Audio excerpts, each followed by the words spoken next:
भाई हम यूएसए में पढ़ रहे थे कि एक मां ने अपनी बेटी की बेटी को जन्म दिया। मतलब एक मां ने अपनी बेटी की बेटी को जन्म दिया। मां ने क्या किया, उसकी बेटी को परेशानी थी, उसने गैमेट्स लिए अपने दामाद से, अपनी बेटी से, और बच्चा पैदा करके उनको दे दिया। यहां पर संभव तो सब कुछ है, लेकिन कितना संभव है? क्या इसको एक प्रॉपरली ऑर्गेनाइज्ड वे में करवाया जा सकता है? ये क्वेश्चन हुआ। क्वेश्चन ये भी उठाया गया कि भाई कई सारे लोग गरीब हैं और कई सारे दूसरी तरफ अमीर भी हैं और अफोर्ड भी कर सकते हैं। तो गरीब महिला को यह अवसर मिल जाता है कि वो कुछ पैसा कमा ले, और जो इंटेंडिंग कपल है उनको यह मौका मिल जाता है कि उनके घर में भी बच्चे हो जाएं। यही होगा ना, यही कहानी है, पूरी कहानी कहीं और नहीं है। और इसीलिए बहुत सारी बातें इस पे कही गई, बहुत क्रिटिसिजम्स हैं इसमें भी, बहुत सारी बातें हैं। जैसे कह रहे हैं ये सिर्फ मैरिड कपल्स के लिए क्यों, why not to queer couples, why not to queer couples, queer couples को भी दे दो ये मौका कि वो भी बच्चे पैदा कर लें। Live in couples, single parents, इनको मौका नहीं दिया गया। दूसरी बात, अब इसमें यह कहा गया है कि जो सरोगेट मदर है वो पैसा नहीं लेगी। यही है ना, क्या कहा गया इस एक्ट में कि जो सरोगेट मदर है वो पैसा नहीं लेगी। तो क्लोज रिलेटिव तो हो सकता है, लेकिन बाकी लोग कैसे होंगे? मैं ये नहीं कह रहा हूं कि ये नहीं होना चाहिए, ये होना चाहिए। मैं ये कंसर्न्स बता रहा हूं, बाकी पूरी सोसाइटी में जो लोग इस पे बात कर रहे हैं वो इसी बारे में बात कर रहे हैं, ठीक है ना? क्योंकि ये जो सरोगेसी है, इसमें वो महिला, आपको लगता है कि वो फिजिकल पेन्स लेगी, इमोशनल पेन्स लेगी और फ्री ऑफ कॉस्ट में करेगी? आप जरा सोचो ना, 9 महीने कोख में रखना, क्या बच्चे के साथ उसका जुड़ाव नहीं होगा? होगा, नेचुरली होगा। हर मां का होता है, उसका भी होगा, भले ही उसने अपने गैमेट्स यूज नहीं किए, लेकिन होगा तो उसको भी, ठीक है। दूसरी बात कि इस एक्ट की वजह से इंडियन मार्केट बंद होगा तो लोग फॉरेन मार्केट्स में जाएंगे। जैसे मैं बता दूं, थाईलैंड में ये मार्केट अब जोर पकड़ गया है, सरोगेसी हो रही वहां पे, बहुत सारे छोटे छोटे देशों में चलने लगा ये, है ऐसा कि नहीं है? और एक सबसे बड़ी समस्या है कि what is the meaning of close relatives? Define close relative. Close relative किसको बोलेंगे? हम कहते हैं हमारे ये दोस्त हैं, ये हमारे क्लोज रिलेटिव हैं। दोस्त हो सकता है कि नहीं हो सकता क्लोज रिलेटिव, हम मानते हैं, तुम बताओ। वो भी कहेगा हाँ ये हमारे क्लोज रिलेटिव हैं। तो आपने क्लोज रिलेटिव में तो बताया ही नहीं कि ये कंसैंग्विनस में कितना क्लोज और एफिनल में कितना क्लोज। कंसैंग्विनस मतलब सेम ब्लड लाइन में, और एफिनल में मैरिटल रिलेशंस में मामी है, बाकी लोग बुआ हैं, बहुत सारे लोग हैं, ऐसे कौन कौन हो सकता है, ठीक है। और एक और बात है, ऐसा नहीं लगता है कि यदि ऐसा होता है तो लोगों के रिप्रोडक्टिव राइट्स और लिबर्टी भी कम होगी। चाहिए बच्चा अपने को, नहीं हो रहा है, दूसरा तरीका है ना, टेक्नोलॉजी आई है ना, हम यूज करना चाहते हैं, क्यों नहीं यूज कर सकते? ठीक है। एक और बात, Why not the authority to be given to the intending couple in case of abortion? है ऐसा कि नहीं? मान लीजिए, छोटा सा क्वेश्चन है, समझिएगा।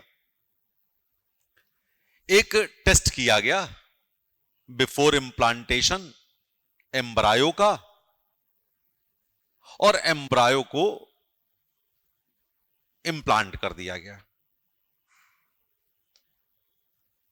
पीरियोडिक टेस्ट में नहीं पता लग रहा कुछ एबनॉर्मेलिटी है, 3 महीने बाद पता लगा इसमें एबनॉर्मेलिटी है। सरोगेट करने वाली वुमेन कह रही कि no, I will not abort, और इंटेंडिंग कपल्स कह रहे हैं कि हम इस बच्चों को कैसे पालेंगे, कैसे पालेंगे इसको? एबनॉर्मल बच्चा हो रहा है, आंख नहीं है, कोई लिम्ब नहीं है, मेंटली कुछ प्रॉब्लम्स हैं, कुछ क्रोमोसोमल एबनॉर्मेलिटीज हो गई हैं, या कुछ मेडिसिन रिएक्ट कर गई और कुछ प्रॉब्लम्स हो गई। इस बात में पता लगेगा। क्रोमोसोमल एबनॉर्मेलिटी तो पहले पता लग जाती है। अब क्या होगा? तो क्या इंटेंडिंग कपल्स को ये राइट्स नहीं दिए जाने चाहिए? पॉइंट्स लिखते चलना, सब पॉइंट्स हैं अपने पास। ठीक है। इसके अलावा एलिजिबिलिटी क्राइटेरिया जो है वो भी डिस्क्रिमिनेटरी है,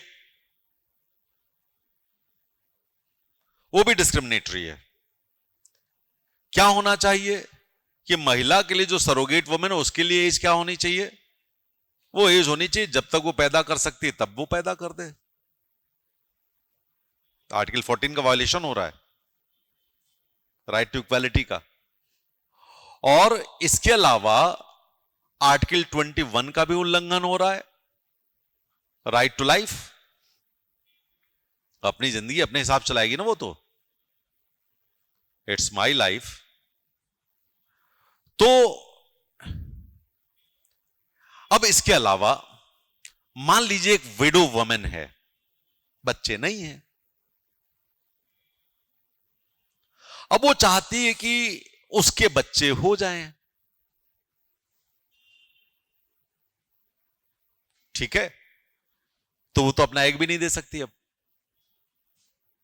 तो आपको नहीं लगता है कि एक जमाने पहले हमारे देश में नियोग प्रथा हुआ करती थी? तो डिनायल ऑफ द राइट है, तो ये भी चीज हमको दिखाई पड़ती है। तो ये इस एक्ट के कुछ लिमिटेशंस हैं जो आपको समझने थे और जो मुझे समझाने भी थे। समझ गए? अब आप जरा सोचो कि हम सरोगेसी क्यों चाहते हैं? Right to have a child, ठीक है, informed choice of the people, alternative to adoption, economic empowerment of the surrogate,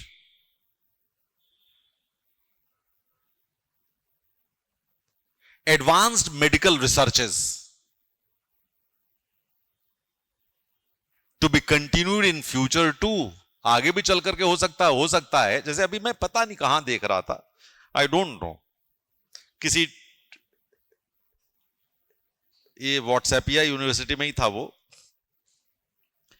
कि अब सरोगेट मदर की भी जरूरत नहीं है, वो फैक्ट्री में बच्चे बन जाएंगे। वहां पे आर्टिफिशियल वूम बना दिया गया है और उसमें वो बन जाते हैं। मैं देखो, मैं गारंटी नहीं है, लेकिन मैंने कहीं देखा, बड़ा ऑथेंटिक लग रहा था वो, और ऑथेंटिक भी लग रहा था, प्लॉजिबल भी लग रहा था, रीजनेबल भी लग रहा था, और टेक्नोलॉजिकली करेक्ट भी लग रहा था। मैं जब ये बात कह रहा हूं तो आप समझ सकते हो, मुझे जब लग रहा तो लग सकता है वो।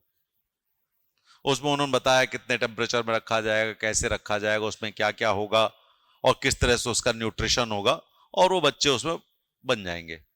शायद 1 साल में 300 बच्चे बनाने की फैक्ट्री थी वो। अब मैं देखो, मुझे बहुत अच्छे से याद नहीं है, लेकिन ऐसा मैंने कहीं देखा था। मेरा ख्याल है 6-8 महीने हुए होंगे इस बात को देखे हुए मुझे। ठीक है, जैसे मेडिकल टूरिज्म होता था वैसे फर्टिलिटी टूरिज्म होने लगेगा हमारे इंडिया में। फॉरेन एक्सचेंज अर्निंग होगा कि नहीं होगा? अरे जिनके नहीं होते वो बहुत पैसा खर्च करते, करोड़ों रुपया खर्च कर देते एक बच्चे के लिए, और बच्चा बड़ा हो कहता है तुमने किया क्या है, उसको बिल दे देना चाहिए, बेटा तू सरोगेट वाला है चल।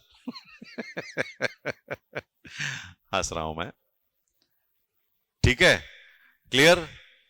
तो रिसर्चेज आगे बढ़ जाएंगे, लेकिन कुछ नेगेटिव पॉइंट्स भी हैं। ओवर कॉमर्शियलाइजेशन की प्रोबेबिलिटीज हैं, एक्सप्लॉयटेशन हमने देखा इन महिलाओं का हुआ है,